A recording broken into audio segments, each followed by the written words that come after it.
Olá, pessoal, boa tarde. A gente vai dar continuidade à nossa semana que a gente está fazendo, né, no combate aí ao câncer de próstata, falando sobre orientações, falando sobre a prevenção, promoção à saúde, principalmente na parte da saúde do homem, porque a gente está comemorando aí o Novembro Azul. Comemorando ou tentando fazer campanhas para que evitem problemas futuros, né?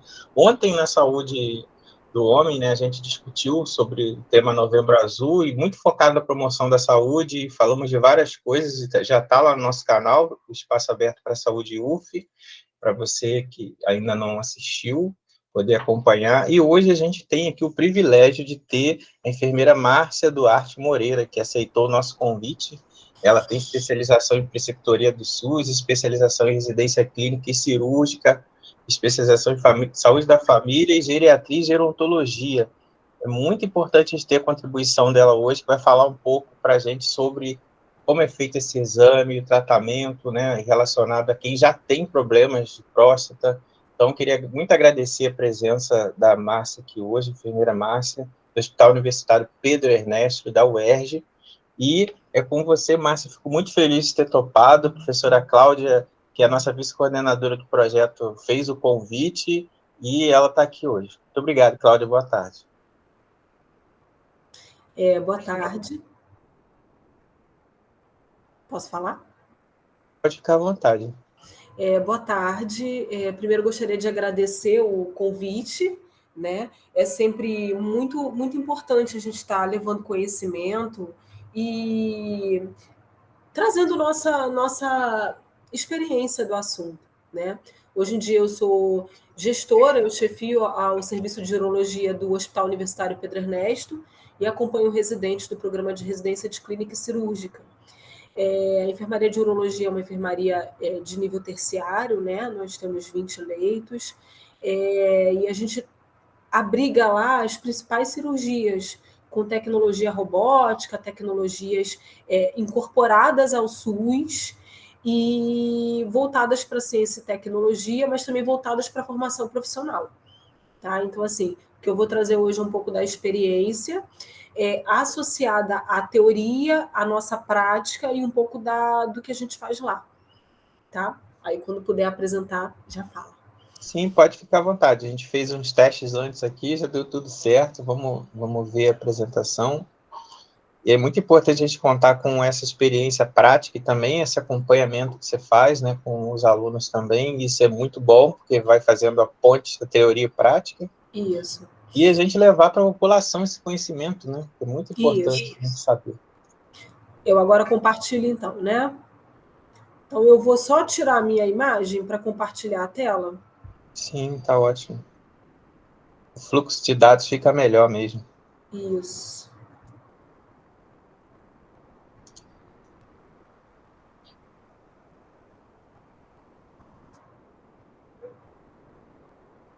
Vocês estão vendo a apresentação? Sim, se apertar F5, aí vai ficar a tela toda. Aí. Tranquilo? Tá ótimo. Peço um pouco de desculpa da minha voz e da tosse, porque eu estou no terceiro dia do Covid, então estou tentando me recuperar.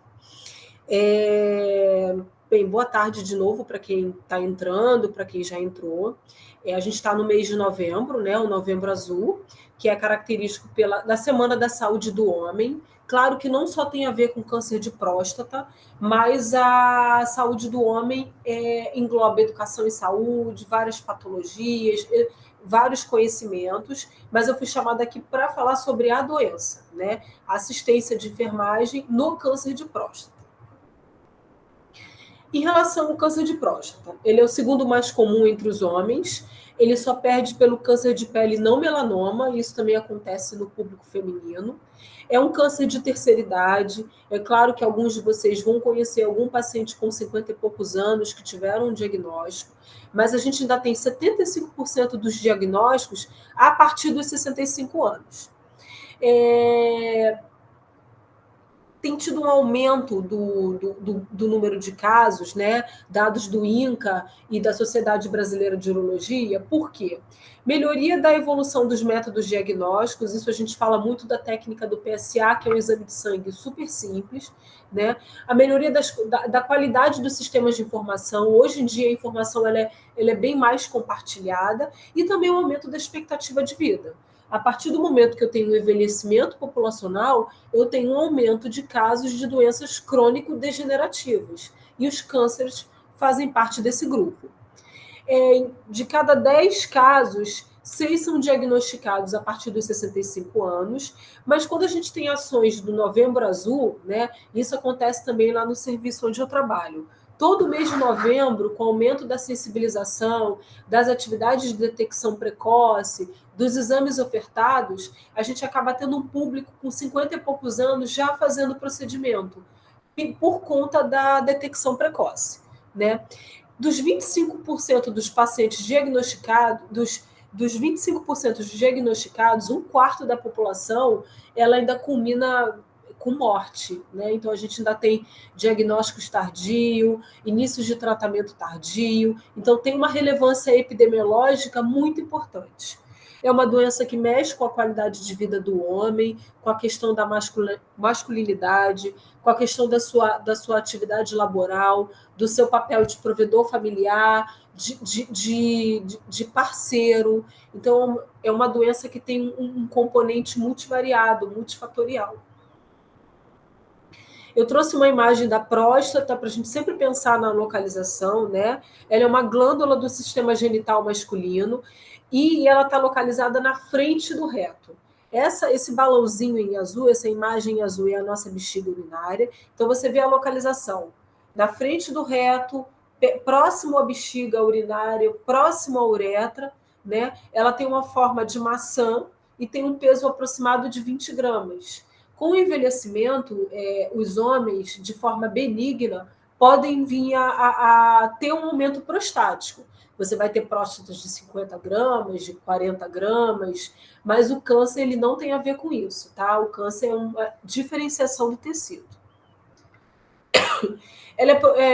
Anatomicamente, ela é formada por várias zonas. E eu trouxe aqui a imagem à esquerda, embaixo, da zona periférica, que é onde ocorrem os tumores malignos. Então, é a zona importante. Eu falo essa questão da zona porque quando a gente fala da biópsia, a biópsia ela pega várias regiões da próstata. E é essa região onde tem um crescimento maligno. Só para a gente pensar um pouco em anatomia. Fatores de risco. A idade, né, principalmente com o envelhecimento, a gente já falou. Tem a questão da hereditariedade, pai e irmão com câncer de próstata, né, uma relação também de fatores genéticos. Hábitos alimentares e estilo de vida, ou seja, hábitos alimentares e estilo de vida é fator de risco para a maioria das nossas doenças, tanto cânceres como outras patologias. Tá? A obesidade, o tecido gorduroso, ele tem maior propensão à formação, a etnia ainda é mais comum em homens negros, e a parte de exposição a aminas aromáticas. Então, é aquele trabalhador de indústria química, indústria mecânica, foligem, o trabalhador que trabalha com conservante de madeira, com motor de escape de veículo, fuligem, então ainda tem um componente de trabalho em relação a essa patologia. Essas aminas aromáticas elas vão causando diferenciação, né, celular e culmina com câncer. A gente fala de detecção precoce, porque a gente está no mês do Novembro Azul, então é um mês que aumenta a questão da sensibilização, tá? Mas, de qualquer forma, o exame de próstata ele é o PSA e o toque retal, que é o exame manual da próstata, que é feito a partir do reto, eles são recomendados a partir de 50 anos de idade. Nos homens que têm histórico de pai ou irmão com câncer de próstata antes dos 60 anos, essa investigação ela precisa iniciar a partir dos 45 anos. Isso é dado da Sociedade Brasileira de Urologia, tá? Que é a nossa fonte. Em relação à patologia, 95% são as adenocarcinomas. Isso não é o objetivo da palestra de hoje, mas se vocês pegarem uma biópsia de próstata de algum paciente ou de algum conhecido, a maioria você vai ver adenocarcinoma e tem 5% de caráter heterogêneo. Tá? A doença geralmente ela é assintomática, o homem não tem sintomas, né? E ela tem uma evolução variável. Há homens que procuram o urologista, o atendimento médico, quando possuem sintomas, mas é de doença já avançada. Porque pela localização da próstata, ele está próximo da bexiga, então a gente pode ter obstrução do fluxo urinário pelo aumento prostático, compressão da bexiga, retenção da urina, então aquele paciente que pode estar pensando que está com uma infecção urinária, mas quando você vai ver já é um aumento do tumor, uma diminuição do jato e da força do padrão urinário. Então o homem fala, eu vou fazer xixi, cai no vaso, cai no chão, o xixi sai igual um chuveirinho, né? Sai vários jatos, né? E também tem uma questão da metástase. A metástase óssea ela é muito comum, região lombar, quadril, também tem os casos de anemia, de perda de peso, de fraqueza, que são sintomas convencionais no momento da doença. O diagnóstico é pela dosagem do PSA, que é o antígeno prostático, e o toque retal. Como a gente pensou na anatomia, a glândula ela fica, né, próxima ao reto, então você faz o toque retal e aí permite que quem vai palpar, né, o médico, perceba o endurecimento. A próstata normal, ela parece como se fosse a ponta do nosso nariz, ela tem uma característica mais elástica, mais lisa. Quando você faz o toque de um câncer, ele é nodular, ele é endurecido, ele tem uma característica diferente. Mas a biópsia é o padrão ouro, tá? É o que você fala que é o exame que fecha o diagnóstico. E a gente tem diagnóstico com tomografia, com ressonância, que são os diagnósticos complementares, pensando que a biópsia é o padrão ouro. Em relação ao PSA, alterados são os a partir de 4. Em relação à biópsia prostática, ela ganha uma numerologia. A gente faz cortes, fragmentos em várias regiões da próstata. É como se fosse uma pistola. Então, é uma pistola com uma agulha e ela pega vários fragmentos de várias regiões da próstata. Esses fragmentos são comparados com o tecido normal e aí a gente vai fazer uma pontuação, tá? Que é chamada do Gleason. Nesse sistema Gleason, que é o sistema de pontuação, você faz a comparação. E aí vai classificado de 1 a 5, mais próximo de 1 é um tumor bem diferenciado, e mais próximo de 5, o tumor vai se indiferenciando e aumenta a gravidade. Eu trouxe as orientações de enfermagem para o paciente que vai fazer a biópsia de próstata. Ele não precisa fazer jejum. É claro que para todo procedimento vai usar uma pistola, tem a questão da agulha. O paciente pode ficar um pouco de medo, é que ele faça uma refeição leve. Que ele venha acompanhado, né? Nunca se faz procedimento sozinho. Que se ele utiliza medicação para pressão, para diabetes, para tireoide, ele usa a medicação normal. Para pacientes que fazem uso de anticoagulantes, a gente orienta 7 dias suspender para evitar grandes sangramentos. É claro que tem pacientes que não podem suspender, então isso vai ser avaliado. Checar a questão da alergia, porque tem pode ter a sedação, né? E a gente faz um antibiótico profilático por 3 dias. Geralmente eu levo fluoxacino. Os cuidados de enfermagem durante a biópsia. A gente olha os sinais vitais, tem pacientes pela ansiedade, faz quadros de hipertensão, checar as patologias do paciente, checar se ele seguiu as orientações, se ele fez o uso do antibiótico direitinho. Tem uma sala preparada com um carrinho de PCR, porque o paciente ele pode desenvolver alguma alteração, e um protocolo de intoxicação por anestésico, às vezes o paciente não sabe que é alérgico. Checar os sinais vitais pós o procedimento, né, observar a questão do sangramento e as orientações pós-biópsia. Esse paciente ele é orientado a retornar ao hospital em caso de febre, calafrio, se tiver alguma alteração urinária, um sangramento maior do que o convencional, porque até 3 dias o sangramento é normal, ele pode urinar com rajos de sangue. Evitar a relação sexual por 2 dias, pelo esforço, manter o repouso por 2 dias, e a gente sempre fala evitar andar de bicicleta, que faz aquele esforço da perna e da região do pubiana, e utilizar o antibiótico conforme a prescrição.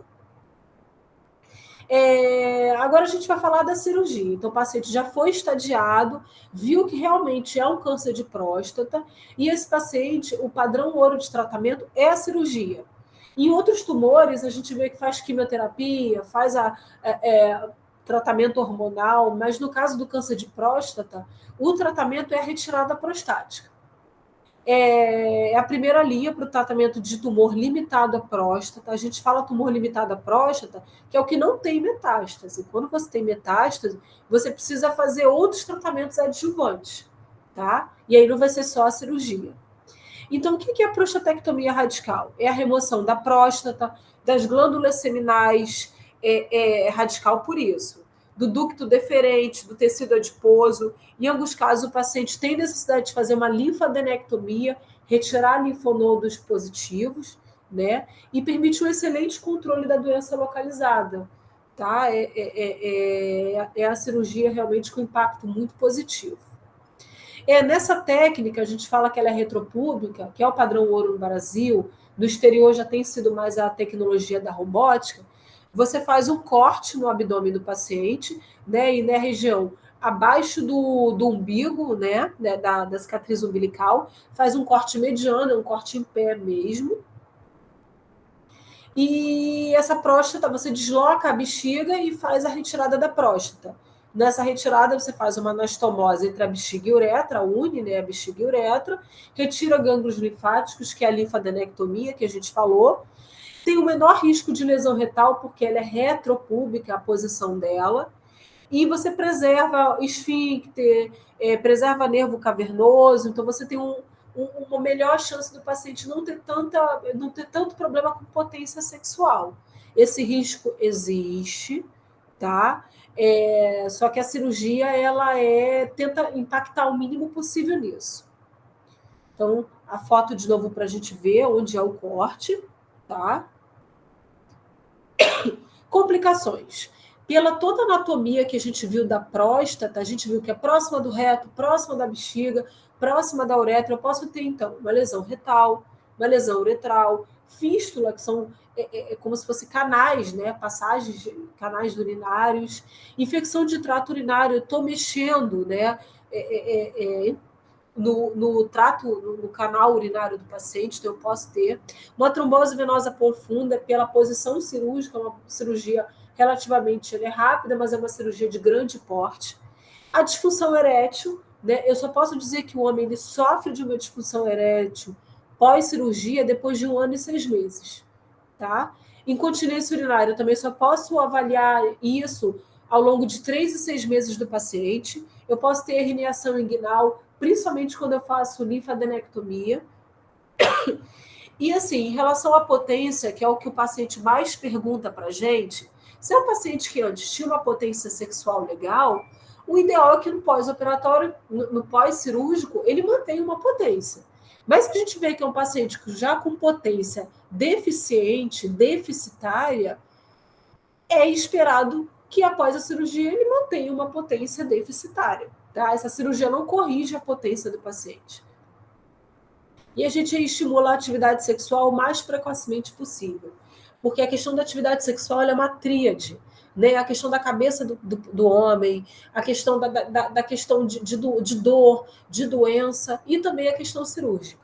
Então, a gente inicia, estimula. Né? Falando da assistência de enfermagem no pré-operatório, que eu acho que é o principal papel do enfermeiro nisso.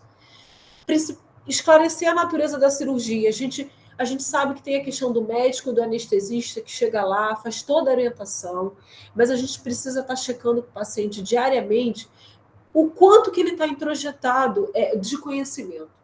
O que a gente vê é que o médico vai lá, passa, orienta tudo, às vezes no ambulatório, no consultório, e ele, no momento que ele tem o diagnóstico do câncer, ele pensa na doença, ele pensa na morte, ele pensa no parceiro, ele pensa no trabalho. Então, pouco é introjetado de conhecimento. Quando ele interna, a gente tem a chance de elucidar algumas dúvidas, né? É importante falar que esse paciente ele vai sair com uma sonda vesical, com catéter vesical de demora, que nessa cirurgia ele sai com uma sonda, com um dreno, né? Então, para que ele não volte da cirurgia com invasões e fique com medo disso. Discutir os sentimentos, as preocupações dele. Ele tem muita preocupação em relação à continência e à potência, né? Se ele vai ficar usando fralda, se ele vai ficar soltando urina.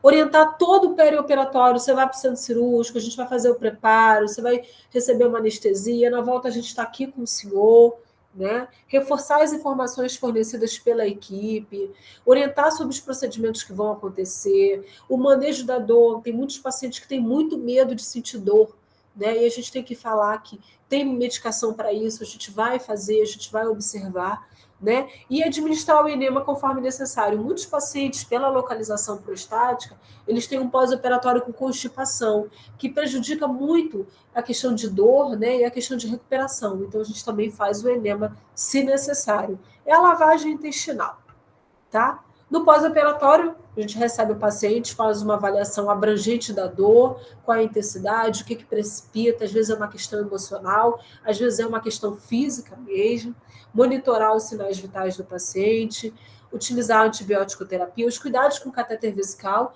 Esse paciente ele não volta da cirurgia com sistema nenhum de irrigação, mas ele tem a tendência a ter sangramento, a ter coágulos. Então, assim, é importante observar para evitar a obstrução urinária. Fixação do catéter na região suprapúbica, né? Na região suprapúbica é a anatomia certa da fixação do pênis do paciente, a mulher que é na raiz da coxa. Atentar para os sinais de obstrução da sonda e obstrução do dreno, e monitorar essa eliminação urinária, e realizar os registros, né? Tanto as anotações como as evoluções de enfermagem. A gente precisa fazer o processo de enfermagem, né? Com as condutas, com as prescrições, com as orientações e com a avaliação final do paciente em relação a isso.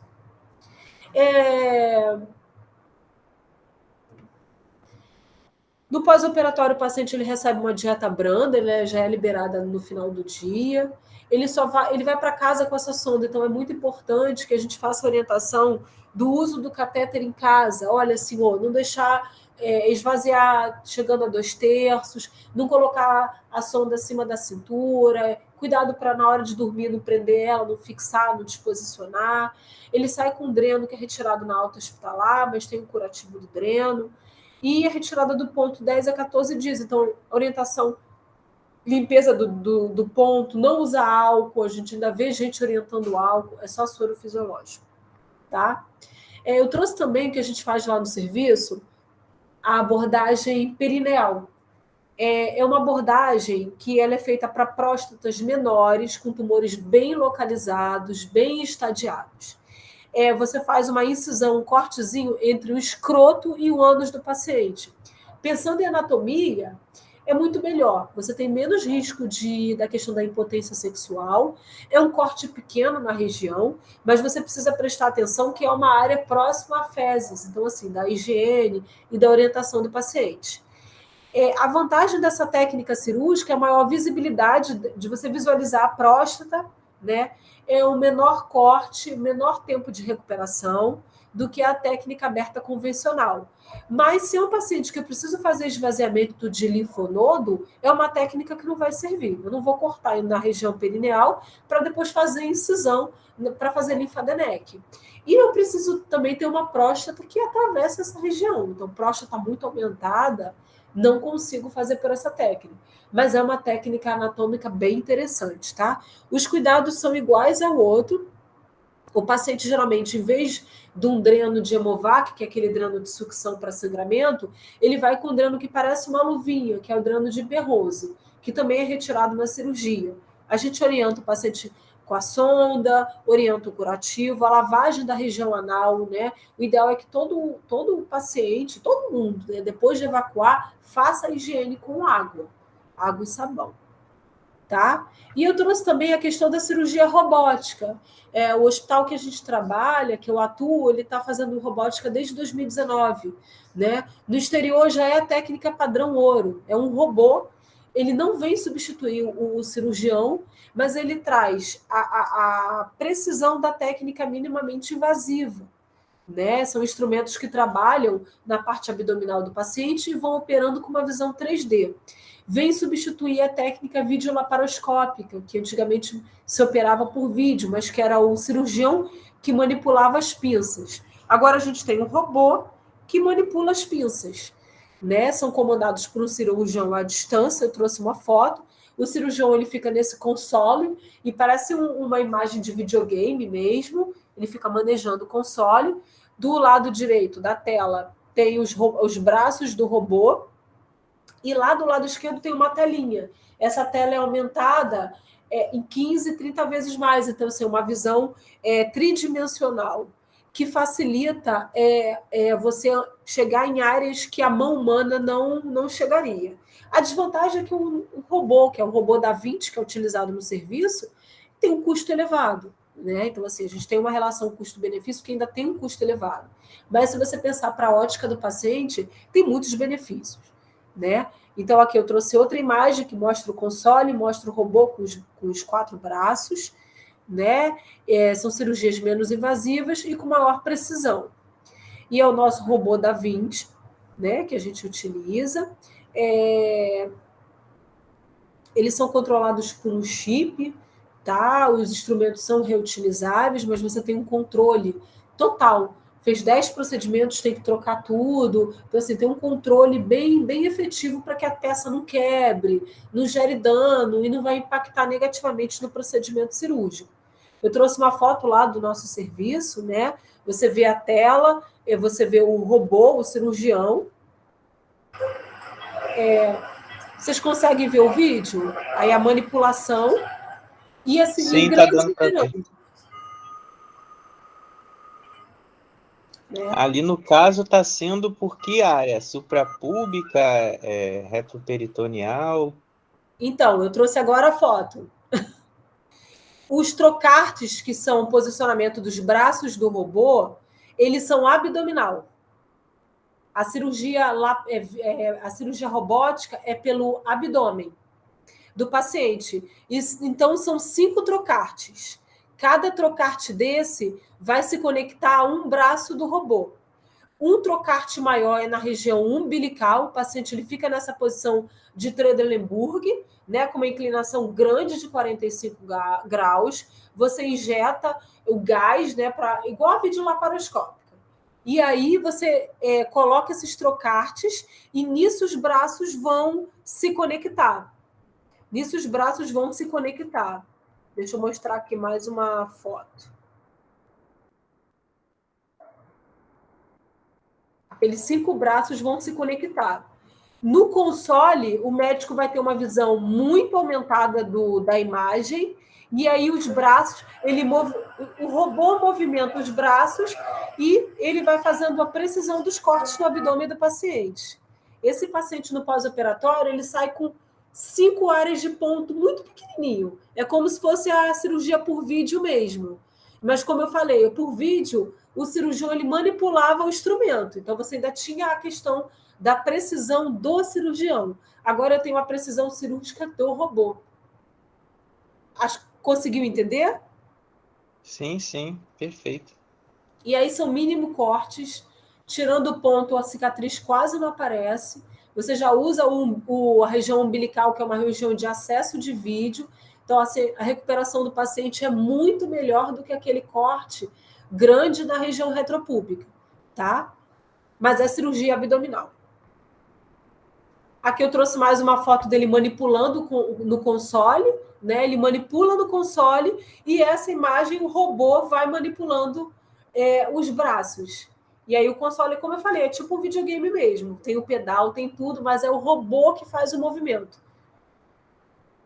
E aí você garante precisão cirúrgica. Eu trouxe uma outra imagem, que é a imagem da cirurgia na sutura. E você vê como a imagem está muito aumentada. Então, eu consigo fazer uma sutura bem certinha, uma anastomose certinha, né? E eu tenho menos complicações, tá? Então, as vantagens: menor sangramento, menor risco de infecção, menor taxa de incontinência urinária, até pelo acesso, não é um acesso retropúbico, então eu não tenho aquele contato todo com bexiga, uretra, intestino reto, menor impotência sexual, menor dor para o paciente, menor tempo de internação hospitalar. A gente vê os nossos pacientes ou vão embora no dia seguinte ou vão embora depois de 2 dias. Na técnica convencional, ele fica 3, 4 dias lá. E maior ergonomia para o cirurgião, ele fica confortavelmente sentado. E isso é qualidade também para o procedimento. As contraindicações. Paciente que já fez acesso abdominal anterior, eu já operei pelo abdômen anteriormente. Então, assim, quando você já faz uma cirurgia, você pode ter brida, pode ter tecido cicatricial. Então, assim, é complicado fazer esse acesso por robô num paciente com esse perfil, tá? Então, eu uso a técnica convencional. Paciente muito obeso, pela posição cirúrgica que é aquele Trendelenburg, eu posso ter um aumento da função pulmonar e cardíaca, uma sobrecarga. Então, é um paciente que pode ter algum problema. Paciente já irradiado. Irradiado é paciente que já sofreu radioterapia anterior. Não fazemos. E cirurgia prostática anterior. Se eu já acessei a próstata por alguma coisa, o ideal é que eu faça pela técnica aberta. Eu trouxe também o sistema HIFU, que é uma terapia com ultrassom focal, que a gente tem feito também lá no serviço. É muito interessante, é para câncer de próstata de baixo e médio risco. A próstata, que eu falei, é como uma maçã. A maçã ela tem 2 bandinhas, então a próstata ela tem duas regiões. Alguns pacientes ele tem um câncer, uma localização do câncer, que é só na metade da próstata. E é um tumor pequeno, bem localizado. Para esse paciente, em vez de eu tirar a próstata, fazer um acesso maior, eu posso fazer a terapia com ultrassom focal. É um ultrassom que ele vai, é focal porque ele vai localizado queimar o tumor, né? Que está localizado apenas em um lobo prostático. O tempo de duração desse procedimento é de 20 a 90 minutos, tá? Geralmente é 60 minutos, 70 minutos. A vantagem, você só retira a lesão, o tecido que está lesionado, que tem tumor, né? Então você tem o tecido em volta, ele é preservado, tem o menor risco de incontinência, menor caso de disfunção erétil, e é indicado para paciente com tumor localizado de baixa agressividade. São aqueles tumores que a gente consegue estadiar bastante no início. E eu trouxe uma foto. O paciente fica sentado, tem uma tela de computador. Essa tela ela usa a imagem da ressonância magnética, localiza bem o tumor, o paciente fica em decúbito, e aí é introduzido no ânus dele um probe. É como se fosse ultrassom transvaginal, é como se fosse aquele ultrassom mesmo, é um probe. Ou ultrassom transretal do homem. Você então introduz esse ultrassom, e aí é uma descarga ultrassônica com aquecimento, que é ela que eu falo mesmo, ela queima o tumor e ela elimina, né? Você vai saindo como se fosse poeira mesmo, são restos do tumor. Tem um controle robótico também, apesar do homem ele manipular isso no computador, o feixe de energia ele é bem localizado. Então, se você desviar, ele vai para o local certo. Porque é uma imagem controlada pela ressonância magnética do paciente. Então, assim, é uma cirurgia muito segura. Tem uma precisão muito grande do procedimento. Mas eu preciso estadiar bastante esse paciente. Eu preciso contar para esse paciente que ele tem próstata, que ele vai continuar tendo próstata. Porque é muito comum a técnica convencional falar, tirei minha próstata. Nesse caso, o paciente mantém próstata e eu tirei o tumor. Né? Então, é um paciente que vai continuar com o acompanhamento. Tá? Então, esse equipamento, ele processa as imagens, né? O paciente ele é anestesia geral. Então, como eu expliquei, ele é introduzido no reto, gera as imagens do ultrassom e disparo através do probe de 4 em 4 milímetros, vai aquecendo e vai destruindo a área do tumor. Né? Aqui é uma imagem de desenho que eu acho que a gente entende mais. O probe é como se fosse, como eu falei, o ultrassom transretal ou transvaginal, que o transvaginal é o mais conhecido, né? Você tem a próstata, que é a imagem em azul, a uretra, a bexiga, e o feixe de calor, de luz, ele incide só pelo tecido que está afetado. Vou terminar a apresentação, e aí a gente vai falar um pouco sobre... calma aí, para a apresentação. Já foi. A gente vai falar um pouco sobre assistência de enfermagem nesses casos de cirurgias mais específicas. Em relação à cirurgia robótica, o que a gente vê em relação ao paciente? Ele tem um corte, assim como a cirurgia convencional, né? Mas é um corte em região abdominal. Então, a gente orienta o paciente do mesmo modo. Lavagem com água e sabão, pode usar o soro fisiológico, não utilizar o álcool. O paciente também ele sai com sonda, então eu faço as orientações da sonda. Esse paciente ele vai para casa também sem o dreno, né? Orienta só os curativos do dreno. É um paciente, pela injeção do gás, ele precisa caminhar, porque o gás que é feito para aumentar o volume abdominal e auxilia na visualização da imagem, como cirurgia por vídeo, a gente orienta que esse paciente ele caminhe bastante para a eliminação de gases. Só que as orientações são bem semelhantes. Tá? O que a gente vê lá no serviço é que o paciente, eu quero operar com robô, eu quero operar pela técnica convencional. Temos perfis de pacientes para todos os procedimentos, gente. Paciente com asa alta, com uma insuficiência cardíaca congestiva, com uma insuficiência pulmonar altíssima. Eu não tenho como botar esse paciente numa posição de Trendelenburg, encher ele de gás e utilizar a robótica, né? Eu preciso fazer uma linfadenectomia, então eu não posso usar períneo do paciente. E o paciente com a técnica do Haifu, a técnica focal, é um paciente que, primeiro, é um paciente que precisa ser muito orientado que ele tem próstata. Então, eu tenho esse paciente que vai voltar para mim, vai continuar fazendo imagem, vai continuar fazendo PSA? Ou é um paciente, às vezes, que eu vou atender e ele nunca mais vai aparecer na minha vida? Né? Então, assim, tem paciente de perfil para todas as técnicas cirúrgicas. Tá? E a assistência de enfermagem ela vai ser voltada também para todos os perfis de paciente. O que eu não coloquei na apresentação, mas sempre é muito importante da gente estar falando é que, apesar da gente estar fazendo uma intervenção, desculpa pela tosse da Covid, apesar da gente estar fazendo uma intervenção para o câncer de próstata, é um paciente que precisa ser abraçado pelo sistema em relação a outras coisas que envolvem a saúde humana, né? As ISTs, o sexo seguro, a utilização de preservativo, o cuidado com a sua saúde. O câncer é só uma patologia que ele pode vir a ter, né? Então, assim, a gente precisa colocar esse paciente a importância de maior autonomia e maior cuidado e autocuidado em relação à sua saúde, para que não seja um paciente que operou, que vai embora e evolui com incontinência urinária, evolui com potência, evolui com depressão, tem um déficit familiar e social muito grande, e é um paciente que a gente não consiga depois que o serviço não consiga abraçar, né? Eu acho que em relação à teoria é isso, e aí eu estou aberta para alguma pergunta, se tiver. Muito obrigado, Márcia. Tomara que você melhore logo aí da tosse da Covid. Obrigada. Nova cepa. Eu ia te perguntar uma coisa que você acabou até falando agora, do papel da família, né?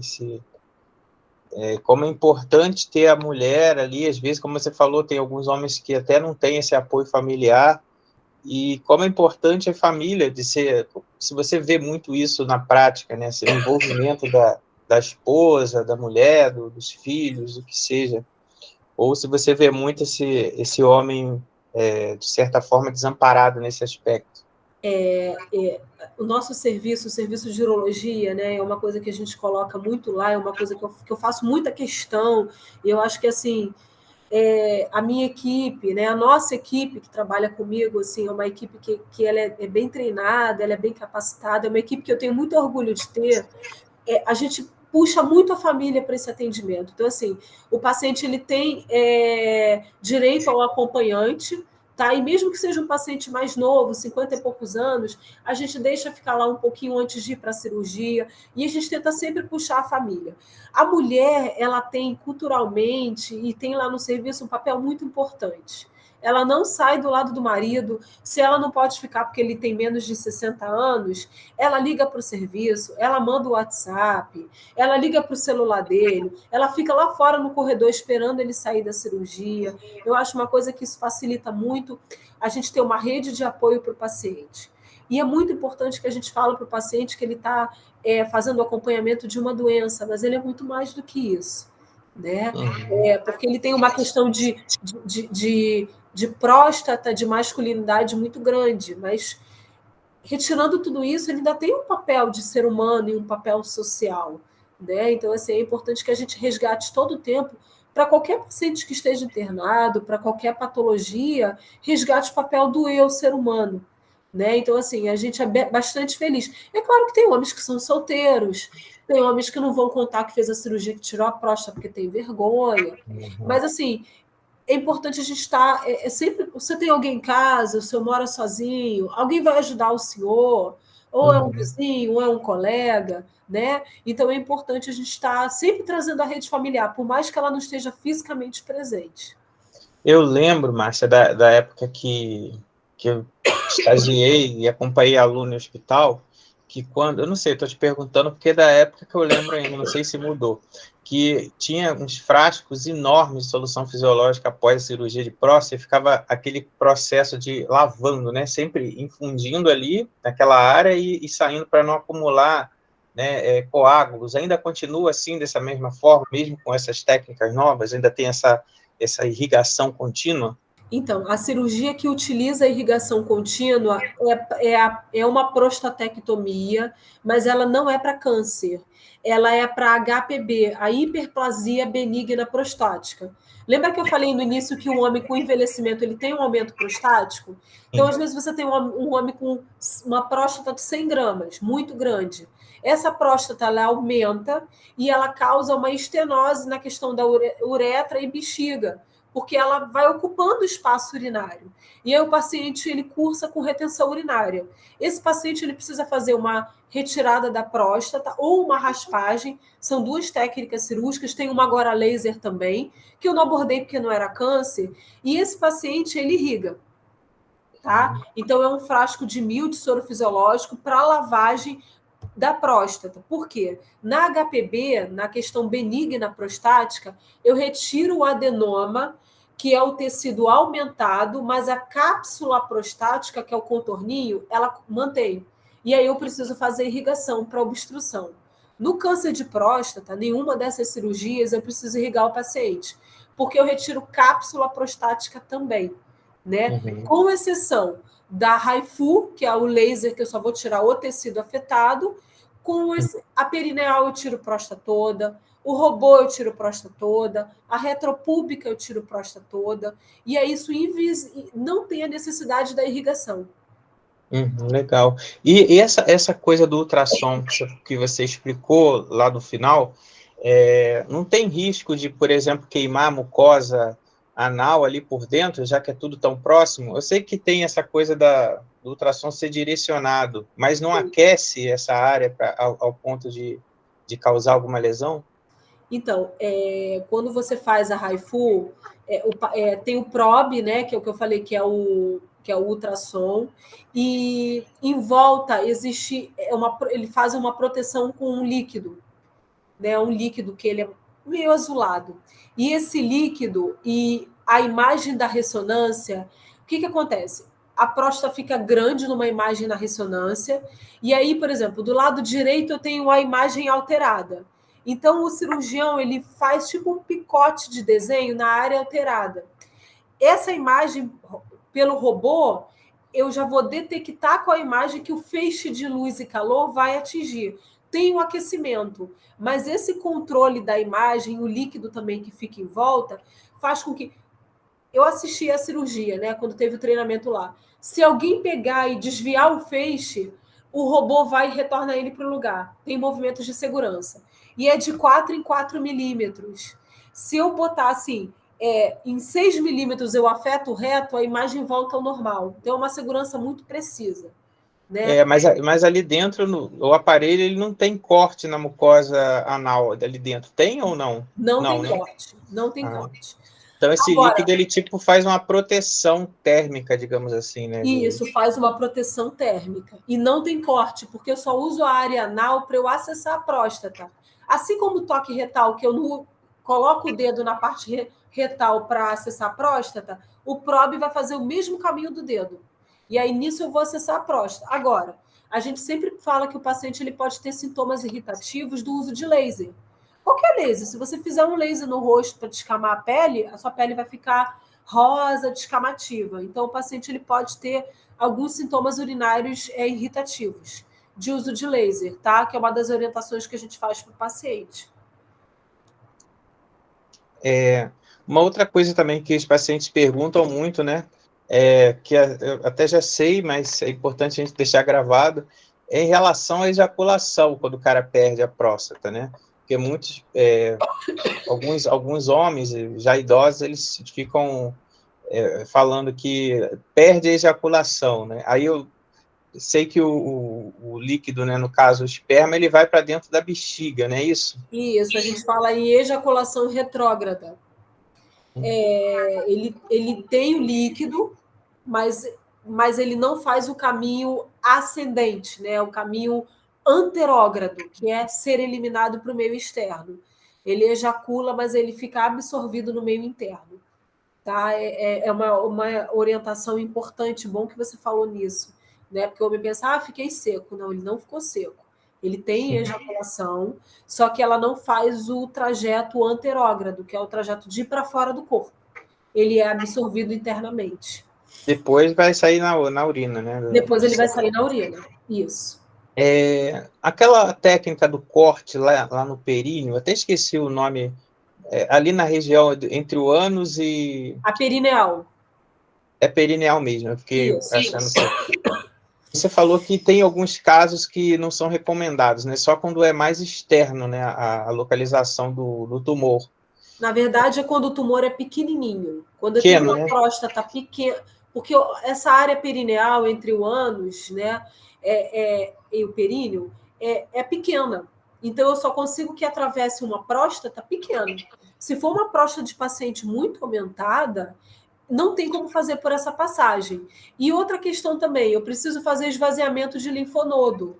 Pela região perineal, eu não consigo fazer esvaziamento linfonodal, né? Linfadenectomia. Então, quando o paciente tem uma próstata bem localizada, um tumor bem pequenininho, estadiado, em que eu faça só retirada da próstata e não preciso fazer linfadenectomia, eu posso usar a via perineal, tá? Interessante. Você falou da bicicleta, né? Porque é a área que tem essa área da dor e tudo mais, da inervação, e uma coisa que chamou muita atenção, que eu não tinha ouvido falar, em relação à constipação, que tem relação com essa cirurgia mais a radical, né? Que você estava falando. Isso, a radical e a perineal. A gente tem uma proximidade muito grande da área retal do paciente, né? Então o paciente pode cursar pela questão anestésica, né? A anestesia ela reduz o funcionamento intestinal, né? Pela questão também de edemas cirúrgicos, né? Você corta a área, tem uma questão de edema, então o paciente ele pode cursar com constipação. Então, a gente orienta uma dieta mais laxativa, aumento da ingesta hídrica, que vai melhorar muito a questão da diurese, fazer as caminhadas, né, para melhorar o trânsito intestinal e também se evitar algum ilho paralítico, né, alguma parada do funcionamento do intestino. E em alguns casos a gente precisa fazer enema no paciente. Alguns casos de robótica também a gente precisou, porque pelo abdômen mais distendido, o paciente sentia menos dor, mas ele tem a questão da eliminação dos gases, então a gente tem, às vezes, um trânsito urinário um pouco mais prejudicado. E aí ele diminui também a ingesta alimentar, porque ele está distendido. Né?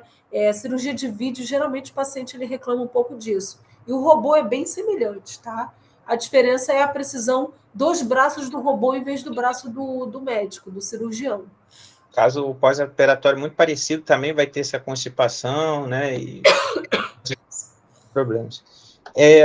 Vocês têm, se alguém quiser colocar alguma pergunta, acho que a professora Cláudia ainda está aí. Se você quiser, Cláudia, falar alguma coisa. Eu fico muito feliz pela contribuição da Márcia, porque os conteúdos são importantes para a gente levar até a população, as pessoas sabem sobre isso, é mesmo aqui o esforço que a Márcia está fazendo, meio com Covid e tossindo, está com a gente. Eu achei que eu não ia conseguir.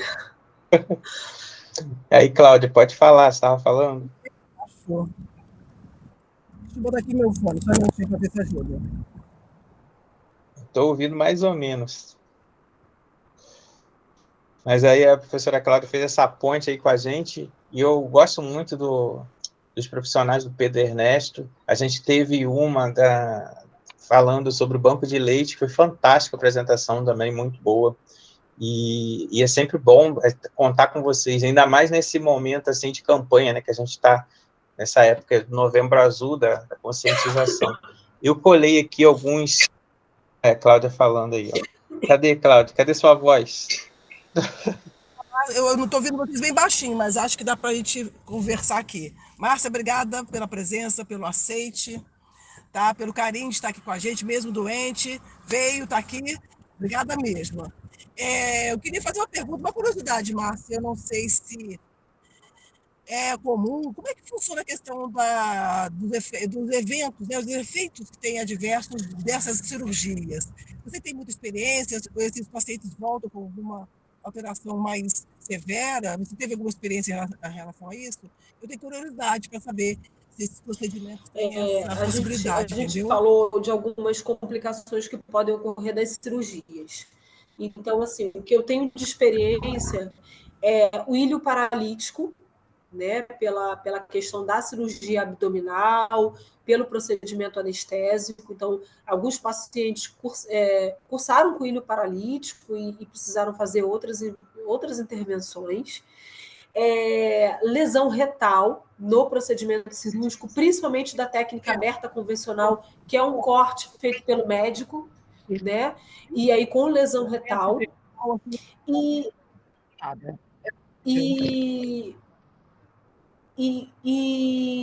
geralmente o ilho paralítico, a lesão retal e também as complicações mais esperadas de incontinência e de impotência sexual, né? Que tem um impacto, assim, não é uma complicação tão severa em relação à parte de paciente voltar para o hospital, mas são complicações que são esperadas e podem acontecer. As mais graves é o ilho paralítico e lesão retal, né?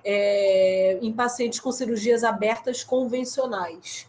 Tá? Na Europa e nos Estados Unidos, a robótica já é praticamente padrão ouro, porque ela vem substituir a mão humana, então melhora em precisão.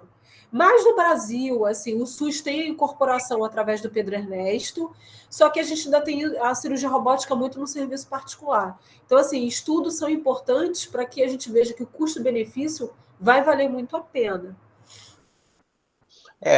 Tem aquela... Dizem que 50% de chance, né, de você ficar impotente. Você falou da complicação que pode lesionar o nervo, né? Isso. E esse nervo parece que ele passa pela próstata, né? Sim. Então, assim, eu não sei se você falou que é uma das complicações, mas é aquelas que eles falam 50%, eu não sei, né? Eu li que era 50%, pode ser você que é da área, de repente, mas é meio a meio, né? Seria a chance, tá na sorte. A cirurgia do Haifu, eu tenho muito menos lesão, porque eu não tenho retirada não tenho lesão de nervo, porque é uma coisa muito focal. A cirurgia robótica, eu tenho muito menos lesão, pela precisão cirúrgica. A cirurgia perineal, eu também tenho menos lesão na parte de potência sexual, pela anatomia até da cirurgia. A convencional aberta é que ainda no comparativo estatístico, eu tenho mais a questão da impotência, mas eu preciso prestar atenção numa coisa. Eu tenho um paciente com 76 anos, com diagnóstico de próstata, e já com uma função sexual deficitária.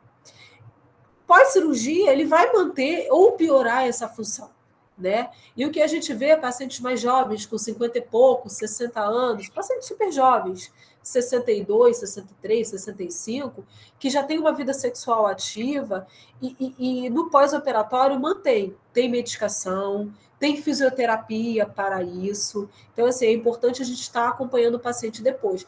Não tem como ele dizer que ele vai ficar perdendo urina ou que ele vai ficar impotente só dele dizer, né? Eu preciso ter um período de 1 ano e meio, e na incontinência de 3 a 6 meses, para ver se a perda urinária melhora. Então, assim, eu tenho casos de pacientes conhecidos meus, com 50 e poucos anos, que fizeram a cirurgia, usavam fralda e agora não usa nada. Voltaram à continência, com fisioterapia, com uso de medicação, e voltaram à potência sexual, né? Cada dia mais a gente tem a tecnologia da fisioterapia, que vem os exercícios de nervo pudendo, assim como os exercícios de Kegel femininos, né, que melhoram a questão da incontinência. Nos homens também temos exercícios. E a potência também. Interessante. Muito obrigado. Não posso falar que muitos homens que cursaram com impotência depois precisam retornar e fazer o uso da prótese, tá? Existe a chance da prótese peniana para os homens que tiveram impotência sexual e têm a vida sexual ativa. Eu acho que a gente precisa falar isso porque é uma coisa que o SUS oferece. Interessante. Essa parte nem tinha lembrado, tá vendo? É importante falar disso, né, da prótese também. E tem vários tipos, né? Tem uma que fica o tempo inteiro lá na mesma posição, tem outras que enchem, né, de solução salina, porque tem uma bombinha. Isso, tem vários tipos. Tem tecnologia. O SUS ainda oferece a prótese rígida. Essa que fica o tempo todo na mesma posição. Isso, mas a gente ainda tem pacientes que têm de estudos ou que colocam outros tipos de prótese, tá? Isso pode acontecer. Márcia, queria te agradecer, muito, muito bom essa troca de informações. Te agradecer 2 vezes, né, porque você está melhorando, tomara que você melhore logo da tosse, da Covid, e falar que foi riquíssima essa troca. Daqui a pouco a gente vai colocar lá no canal, para quem não pôde assistir agora. A lista de presença está aí já no chat, para vocês preencherem, quem quiser certificado. E agradecer a professora Cláudia, o pessoal que ficou aí até agora, a Gisélia, Fernanda, Ariel, Eduarda. Teve algumas pessoas que entraram e saíram, né? A conexão não está muito boa para essas pessoas, provavelmente. Mas a gente só tem que agradecer e falar que é importante a gente continuar aí nessas campanhas de Outubro Rosa, Novembro Azul e outras cores que tem por aí, que são os momentos que a gente tem de conscientização, né? E tentar fazer com a detecção precoce. Dos vídeos que eu até colei aí, estava falando, né? A gente não tem como prevenir câncer de próstata, não existe estudo que mostre isso, mas a gente tem como identificar sinais, sintomas que a Márcia coloca, identificação precoce, tratamento, né, antes, e fazer os exames periódicos, né, sem muito tabu, sem problemas culturais, e a importância da família, da companheira ou do outro companheiro, se for o caso, sempre a pessoa cuidar da saúde, né? Promover a saúde. Então é isso, Márcia. Muito obrigado, viu? E agradecer vocês ficarem aqui também. Eu queria agradecer também bastante. E a gente fica aí, o convite para o próximo encontro, que se tiver falar de algum tema que você acha interessante também, a gente fala com a Cláudia, fala comigo, a gente coloca aqui para a gente poder trocar essas informações. Muito obrigada. Tá? Eu que agradeço. Então, tchau, pessoal. A gente se vê e daqui a pouco a gente põe lá